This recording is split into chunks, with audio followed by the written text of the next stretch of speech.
पंजाब दी आप सरकार ਵੱਲੋਂ ਇੱਕ ਪਾਸੇ ਨੌਜਵਾਨਾਂ ਨੂੰ ਰੋਜ਼ਗਾਰ ਮੁਹੱਈਆ ਕਰਵਾਉਣ ਦੇ ਦਾਅਵੇ ਕੀਤੇ ਜਾ ਰਹੇ ਹਨ, परंतु दूजे पासे मोहाली शहर चों रेहड़ी फड़ियां हटाउण कारण सैकड़े परिवार बेरोजगार होकर सड़कों ते आ गए हैं। अज पीड़ित रेहड़ी फड़ियां वालियां ने मोहाली नगर निगम के बाहर रोस विखावा किया अते सरकार ते प्रशासन नूं रज के कोसिया। वेखो एक विशेष रिपोर्ट। म्यूनसिपल कारपोरेशन की उहदे विच देखो जाके नारियल पए है, क्योंकि हक नहीं है भाजी, तुसी सिर्फ कानूनी तौर पर तुसी उहदा अड्डा चक सकते हो, तुसी उहदा समान नहीं चक सकते। और उहदा समान भाजी अद्धा वापिस मिलता है। एक साडे इधर 9 फेस के अंदर बंदा एक रेहड़ी ला रहा, इत्थे होना मैं तुहानूं दिखा सकदा। बकायदा उहने नवां इन्वर्टर बैटरा जिहड़ा लैके आया, उहदा जदों दूसरे दिन चक्या गया उहनूं कहंदे वो तां है ही नहीं है। भाजी अगर समान चक्या गया उहदा जवाबदेह कौन है? इत्थे की हो रहा है? कोई उहदी जवाब नहीं है जिहड़ा तुसीं चक के लिआओ, उहदी कोई गिणती मिणती नहीं है। किसी का समान वापिस क्यों नहीं मिलता बई? जिन्ना तुसी चक के ले वापिस क्यों नहीं दिंदे?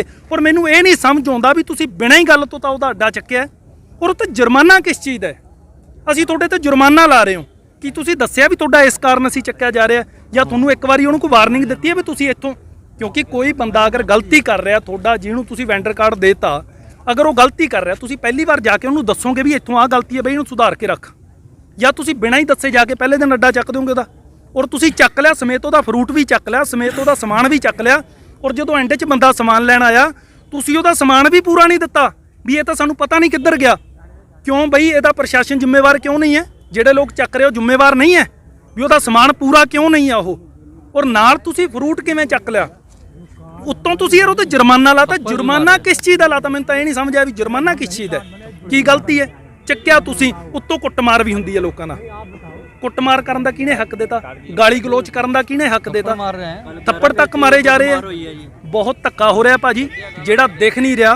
ग्राउंड तबके दे लोग है बेचारे इकट्ठे नहीं हो सकते, असीं मसां सारे इकट्ठे होए हैं भी भरावो इकट्ठे हो जो, कुछ गल बन जानी है। तुसीं बकायदा मीडिया नूं मैं कहूँगा कि एक बारी आ गड्डी दे विच नज़र मारे, इहदे विच ओह नारियल पए है गड्डी दे विच, आ जिहड़े पिछे पए है। सो थैंक यू भाजी। ਇਹ ਕਿਹੜੇ ਨੇ ਕਾਰਡ ਜਿਹੜੇ ਉਹਨੇ ਪ੍ਰਸ਼ਾਸਨ ਨੇ ਬਣਾ ਕੇ ਦਿੱਤੇ ਆ? जी मेरा नाम वेद प्रकाश शर्मा, 7 फेस ਅਸੀਂ ਕੰਮ ਕਰਦੇ ਹਾਂ ਖਾਣੇ ਦਾ ਕੰਮ। ਪਿਛਲੇ 18 ਸਾਲ 17 ਸਾਲ ਤੋਂ ਮੈਂ ਕਰ ਰਿਹਾ, ਮੇਰੇ ਤੋਂ ਪੁਰਾਣੇ ਬੰਦੇ ਵੀ ਕੰਮ ਉੱਥੇ ਕਰ ਰਹੇ ਨੇ 20 25 ਸਾਲ ਤੋਂ। ਕੋਈ ਵੀ ਕੋਰਟ ਇਹ ਨਹੀਂ ਕਹਿੰਦੀ ਕਿ ਤੁਸੀਂ ਕਮਾ ਕੇ ਨਾ ਖਾਓ। ਹਰ ਸੁਪਰੀਮ ਕੋਰਟ ਤੱਕ ਵੀ, ਸੁਪਰੀਮ ਕੋਰਟ ਦੀ ਜਜਮੈਂਟ ਵੀ ਹੈ ਕਿ ਗਰੀਬ ਆਦਮੀ ਰੋਟੀ ਕਮਾ ਕੇ ਖਾਂਦਾ ਹੈ ਉਹ ਖਾਏ। 65 ਮੇਰੀ ਏਜ ਹੋ ਚੁੱਕੀ ਹੈ, क्या ये उम्र है मेरी काम करन दी जिहड़ा कि मैं एक रेहड़ी तक रहा? कॉरपोरेशन जाती है समान चुकती है, उसकी कोई रिसीविंग नहीं देंदी।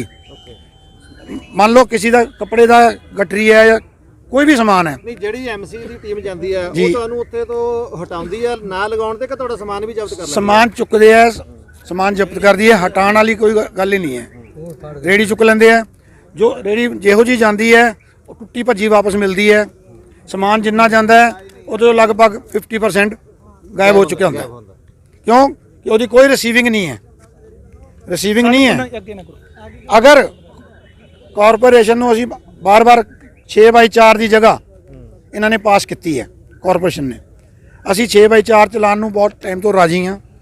ਮੇਰਾ ਇੱਕ ਛੋਟਾ ਜਿਹਾ ਟੇਬਲ ਲੱਗਦਾ 2.5-5 ਦਾ, ਕਿਸੇ ਨੂੰ ਕੋਈ ਪ੍ਰੋਬਲਮ ਨਹੀਂ। ਜਿੱਥੇ ਅਸੀਂ ਲਗਾਉਂਦੇ ਹਾਂ ਉੱਥੇ ਟ੍ਰੈਫਿਕ ਦਾ ਕੋਈ ਇਸ਼ੂ ਨਹੀਂ ਹੈ। ਪੋਸਟ ਆਫਿਸ ਦੀ ਦੀਵਾਰ ਦੇ ਨਾਲ ਲਗਾਉਂਦੇ ਹਾਂ।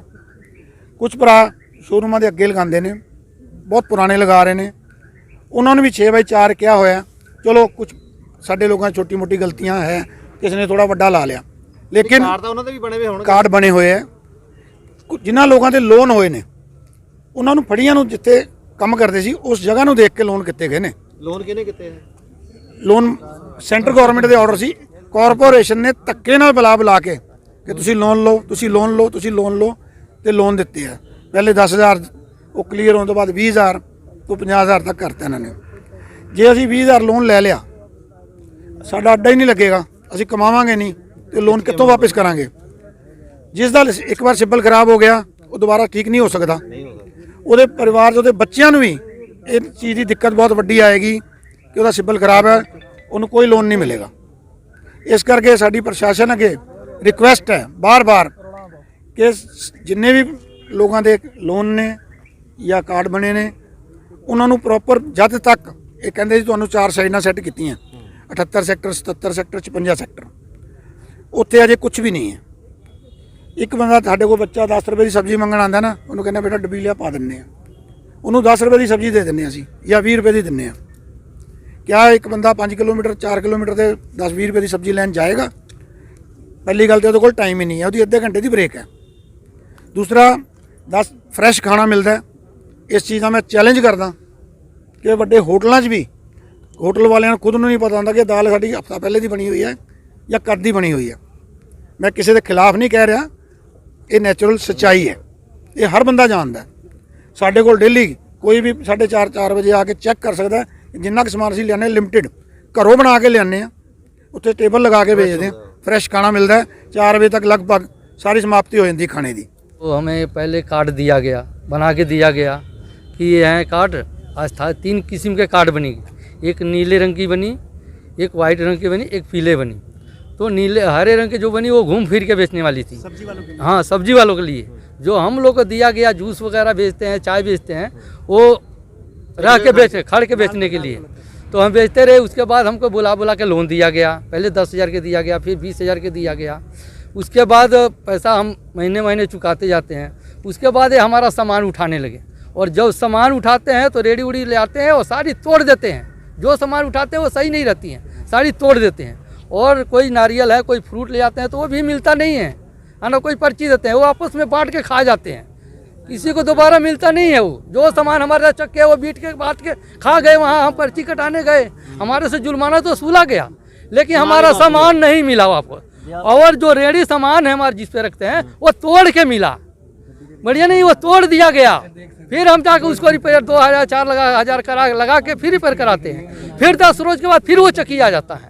और जो रोड पे बीच रोड पे बैठे हैं बाहर के आदमी, जिसको कार्ड नहीं दिया गया है, कोई कार्ड नहीं दिया गया है, वो बाहर से आके बेचते हैं, उनकी रेडी नहीं उठाई जाती है।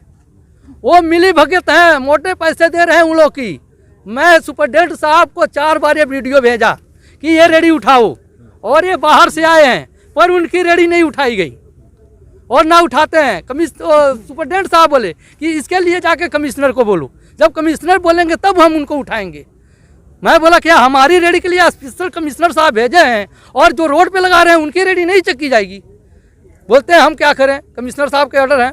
तो जो हमको कार्ड दिया गया है उसको उठाने के लिए तो कमिश्नर साहब ऑर्डर दे दिए कि इनको उठाओ, भेज दो, लेकिन जो बीच रोड पे खड़े हैं उनको कमिश्नर साहब ऑर्डर नहीं दिए कि उनको मत उठाओ, उनको लगाने दो, और बदनामी हमारी हो रही है।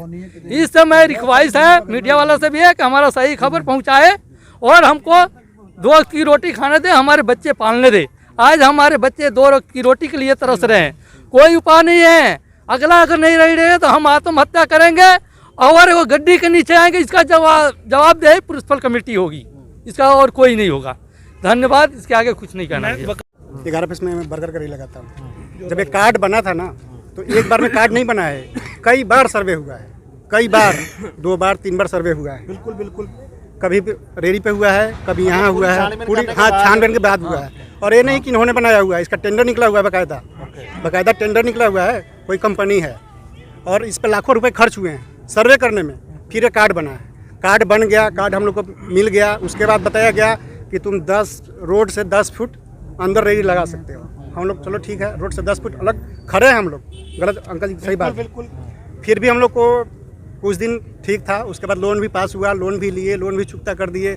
लेकिन अचानक पता नहीं बीच में क्या हुआ कि रेडी समेत सामान समेत 9 बजे 10 बजे रात को कोई टाइम नहीं है, 8 बजे 9 बजे ਚੱਕ ਕੇ बस ठीक है, इतना ही कहना चाहता हूँ। ਮੈਨੂੰ 30 ਤੋਂ 35 ਸਾਲ ਹੋ ਗਏ ਸਤਫੇਸ ਦੇ ਵਿੱਚ ਰਹਿੰਦੇ ਹੋਏ। ਮੇਰੇ ਕੋਲ ਆਈ ਕਾਰਡ ਸਾਰਾ ਕੁਝ ਹੈ, ਨਗਰ ਨਿਗਮ ਵੱਲੋਂ ਮੇਰਾ ਆਈ ਕਾਰਡ ਬਣਿਆ ਹੋਇਆ ਹੈ। ਠੀਕ ਹੈ, ਮੇਰੀ 2 ਬੇਟੀਆਂ ਛੋਟੀ ਤੇ ਮੇਰੀ ਮਦਰ ਹੈ, फादर एक्सपायर हो रखे हैं। सारी जिम्मेवारी मैं इत्थे रेंट ते रह रहा 30 ਤੋਂ 35 साल, क्योंकि मैं स्टॉल ला रहा बाहर। मैं स्टॉल जिथे लाना उत्थे बैंक है सतफेस दे विच, वो बैंक बंद होने तो बाद ही अपना स्टॉल लगांदा, किसी ਨੂੰ कोई दिक्कत नहीं है। तो मैं साइड च करके लगाना, तो मैं किराए ते रह रहा, इन्ना कम होंदा जिन्ना मैं किराया दे सका ते अपना बच्चों ਨੂੰ पाल सका। मेरे बच्चे ਜਿਹੜੇ गवर्नमेंट स्कूल 'ਚ पढ़ रहे हैं। ਹੁਣ ਇਹਨਾਂ ਨੇ ਕੀ ਕੀਤਾ, 1.5 ਮਹੀਨਾ ਹੋ ਗਿਆ ਮੈਨੂੰ, मैं ਘਰੇ ਬਿਲਾ बैठे ਹੋਇਆ। बच्चे चलो गवर्नमेंट स्कूल 'ਚ पढ़ रहे हैं कोई नहीं, पर मकान मालिक का किराया मेरा हाल तक नहीं पहुँचिया। मकान मालिक कहता मकान खाली कर दो, ਜਾਂ ਸਾਨੂੰ ਕਿਰਾਇਆ ਦਿਓ। ਸਾਡਾ ਕੰਮ ਚੱਲ ਨਹੀਂ ਰਿਹਾ। ਜੌਬ ਮੈਨੂੰ ਹੁਣ ਮੇਰੀ 44 ਏਜ ਹੋ ਗਈ ਹੈ ਤੇ ਜੌਬ ਭਾਈ ਮੈਨੂੰ ਮਿਲ ਨਹੀਂ ਰਹੀ ਹੈ। ਮੈਨੂੰ ਇੰਨੀ ਪ੍ਰੋਬਲਮ ਤੰਗੀ ਆ ਰੱਖੀ ਹੈ, ਅਸੀਂ ਬਹੁਤ ਪਰੇਸ਼ਾਨ ਹੈ। ਜਦੋਂ ਉਹਨਾਂ ਨੇ ਸਾਨੂੰ ਇੱਥੋਂ ਚੱਕਿਆ ਤੇ ਸਾਨੂੰ ਕੁਝ ਨਹੀਂ ਦੱਸਿਆ ਕਿ ਤੁਸੀਂ ਇੱਥੋਂ ਚੱਕ ਲਓ ਜਾਂ ਕੁਝ ਕਰ ਲਓ। ਭਾਈ ਇੱਕਦਮ ਮੇਰੇ ਤੋਂ ਮੈਂ 15 ਤੋਂ 20 ਸਾਲ ਹੋ ਗਏ ਮੈਨੂੰ ਇੱਥੇ ਕੰਮ ਕਰਦੇ ਹੋਏ, 30 ਤੋਂ 35 ਸਾਲ ਹੋ ਗਏ ਰਹਿੰਦੇ ਹੋਏ ਤੇ 15 ਤੋਂ 20 ਸਾਲ ਹੋ ਗਏ ਸੱਤ ਫੇਸ ਦੇ ਵਿੱਚ ਕੰਮ ਕਰਦੇ ਹੋਏ। ਨਗਰ ਨਿਗਮ ਵੱਲੋਂ ਆਈ ਕਾਰਡ ਬਣਿਆ ਹੋਇਆ ਮੇਰਾ, ਤੇ ਮੈਨੂੰ ਇੱਕ ਵਾਰ ਵੀ ਨਹੀਂ ਦੱਸਿਆ ਕਿ ਹਾਂ ਵੀ ਤੁਸੀਂ ਕੱਲ੍ਹ ਸਟਾਲ ਨਹੀਂ ਲਗਾਉਣਾ। ਆਂਦੇ ਹੀ ਸਮਾਨ ਚੱਕਣਾ ਸ਼ੁਰੂ ਕਰਤਾ ਤੇ ਅਸੀਂ ਕਿਹਾ ਵੀ ਸਾਨੂੰ ਕੰਮ ਕਰਨ ਦਿਓ, ਨਹੀਂ ਤੁਹਾਡੇ ਕੋਲ ਪਰਚੇ ਹੋ ਜਾਣਗੇ। ਸਾਨੂੰ ਮਾਰਕੀਟ ਵਾਲੇ ਇਕੱਠੇ ਹੋ ਕੇ ਆ ਜਾਂਦੇ ਆ, ਫਿਰ ਪੁਲਿਸ ਵਾਲੇ ਪੁਲਿਸ ਵਾਲੇ ਆ ਜਾਂਦੇ ਆ ਵੀ ਸਾਨੂੰ ਪਰਮਿਸ਼ਨ ਉੱਪਰੋਂ ਆਰਡਰ ਹੈਗਾ। ਠੀਕ ਹੈ, ਆਰਡਰ ਹੈ, ਪਰ ਸਾਨੂੰ ਦੱਸਦਾ ਦਿਓ ਵੀ ਤੁਸੀਂ 10 ਦਿਨ ਬਾਅਦ ਨਹੀਂ ਲਗਾਉਣਾ, 15 ਦਿਨ ਬਾਅਦ ਨਹੀਂ ਲਗਾਉਣਾ, ਤੁਸੀਂ ਕੁਝ ਕੰਮ ਕਰ ਲਓ। ਮੇਰੇ ਘਰ ਇੱਕ ਰਾਸ਼ਨ ਹੈ ਕਿ ਨਹੀਂ ਹੈ ਕਿਸੇ ਨੂੰ ਕੁਝ ਨਹੀਂ ਪਤਾ। ਮੈਨੂੰ ਪਤਾ ਹੈ ਮੇਰੇ ਦਿਲ ਤੇ ਕੀ ਬੀਤ ਰਹੀ। ਬਹੁਤ ਅਸੀਂ ਪਰੇਸ਼ਾਨ ਹੈ। ਪਲੀਜ਼ ਤੁਹਾਨੂੰ ਰਿਕਵੈਸਟ ਹੈ ਸਾਡੇ ਕੋਲ ਸੁਣਵਾਈ ਕੀਤੀ ਜਾਵੇ।